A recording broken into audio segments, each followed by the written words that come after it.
ജീവിതത്തിൽ നാം തെറ്റായി പിന്തുടരുന്ന നിരവധി ശീലങ്ങളുണ്ട്. അവ ശരീരത്തിന് ദോഷകരമാണെന്ന് പോലും പലപ്പോഴും അറിയാറില്ല എന്നതാണ് കൗതുകം. പരിഹരിക്കാതെ തുടരാൻ അനുവദിച്ചാൽ ഒരുപക്ഷെ പുകവലിയോളം തന്നെ നമുക്ക് നാശം വരുത്താം ഇവയെന്ന് ഈ ടൈംസ് റിപ്പോർട്ട് ചെയ്യുന്നു. പുകവലി ക്യാൻസർ, ഹൃദ്രോഗം, ശ്വാസകോശ രോഗം, മാറാവ്യാധികൾ തുടങ്ങിയവയ്ക്ക് കാരണമാകുമെന്ന് നമുക്കറിയാം. എന്നാൽ ഇനി പറയുന്ന ദുശ്ശീലങ്ങൾ എന്തൊക്കെ പ്രശ്നങ്ങളുണ്ടാക്കുന്നു എന്ന് നോക്കാം. ഉറക്കമില്ലായ്മ. രാത്രി വൈകുവോളം സിനിമ കണ്ടോ, ചാറ്റ് ചെയ്തോ, ഗെയിം കളിച്ചോ ഒക്കെ ഇരിക്കാൻ നല്ല രസമായിരിക്കും. എന്നാൽ ഉറക്കത്തിൻ്റെ കാര്യത്തിൽ വിട്ടുവീഴ്ച ചെയ്തുകൊണ്ടാണ് ഇവ ചെയ്യുന്നതെങ്കിൽ അത് അത്യന്തം അപകടകരമാണ്. ഉറക്കമില്ലായ്മ പ്രതിരോധശേഷിയെയും ശ്വാസകോശ സംവിധാനത്തെയും ദഹന പ്രക്രിയയെയുമെല്ലാം തകിടം മറിക്കാം. അമിതമായ മൃഗപ്രോട്ടീൻ.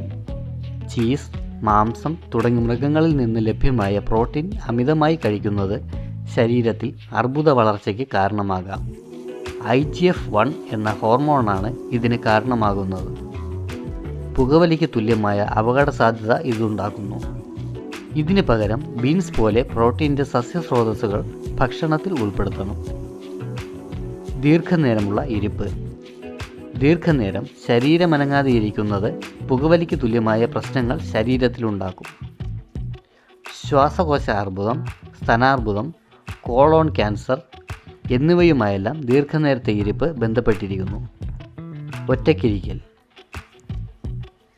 മറ്റുള്ളവരോട് യാതൊരു സമ്പർക്കവും പുലർത്താതെ ഒറ്റയ്ക്കിരിക്കുന്നത് ഹൃദ്രോഗത്തിന് പുറമെ ഉത്കണ്ഠ പോലുള്ള മാനസിക പ്രശ്നങ്ങളിലേക്ക് നയിക്കും. പലതരം ആസക്തികൾക്കും ഇത് കാരണമാകാം. അകത്തിരിക്കൽ. പ്രതിരോധശേഷി വളർത്താൻ ശരീരത്തിന് ഏറ്റവും ആവശ്യമായ ഘടകമാണ് വൈറ്റമിൻ ഡി. ശരീരത്തിൽ വെയിലടിക്കുമ്പോഴാണ് ചർമ്മം വൈറ്റമിൻ ഡി നിർമ്മിക്കുന്നത്. പുറത്തിറങ്ങാതെ വീട്ടിനുള്ളിൽ എപ്പോഴും അടച്ചിരിക്കുന്നത് ശരീരത്തിൽ വൈറ്റമിൻ ഡിയുടെ അഭാവമുണ്ടാക്കും. ഇത് പ്രതിരോധ ശക്തിയെ ബാധിക്കുകയും പലതരം രോഗങ്ങൾക്ക് കാരണമാകുകയും ചെയ്യും.